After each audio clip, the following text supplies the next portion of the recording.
Former Senator Bongbong Marcos' camp is asking the Presidential Electoral Tribunal to finally resolve his election protest as supporters mark the 1,000th day of the filing of the motion. Jenny Dongon with the story. On Monday, in a candle-lighting vigil in front of Supreme Court, supporters of former Senator Bongbong Marcos commemorated the 1,000th day of his electoral protest against Vice President Leni Robredo. Today, the red shirt-clad supporters went back to the Supreme Court to demand for the resolution of the pending motions filed by Marcos. The top court acts as the Presidential Electoral Tribunal, or PET, where its magistrates sit as its members.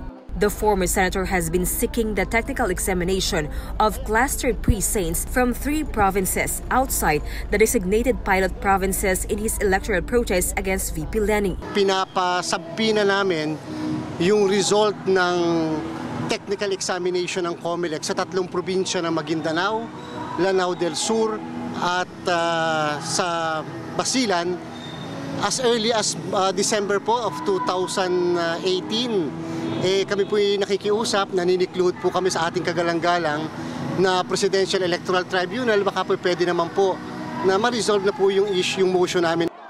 One basis Marcos used for the alleged vote rigging during the 2016 national elections was the technical examination of the electoral protest of former Sulu Vice Governor Abdul Sakurtan. It was shown here that in 508 established precincts in Lanao del Sur, Basilan and Maguindanao, more than 40,000 signatures and more than 3,000 thumbprints did not match the voters' registration receipts.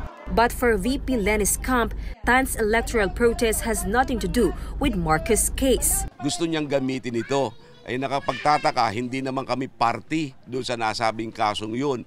Yun ay haka-haka pa lamang at gusto lamang niyang buhayin yung kanyang protesta na sa ngayon ay malapit na sa kamatayan. Marcos is now pleading the Supreme Court to finally release its decision. Nasa gitna na tayo ng campaign period. Hanggang ngayon, hindi pa natin nalalaman kung anong nangyari sa nakaraang halalan para sa napaka-importanteng posisyon. For News 5, I am Jenny Dongon, We Are One News.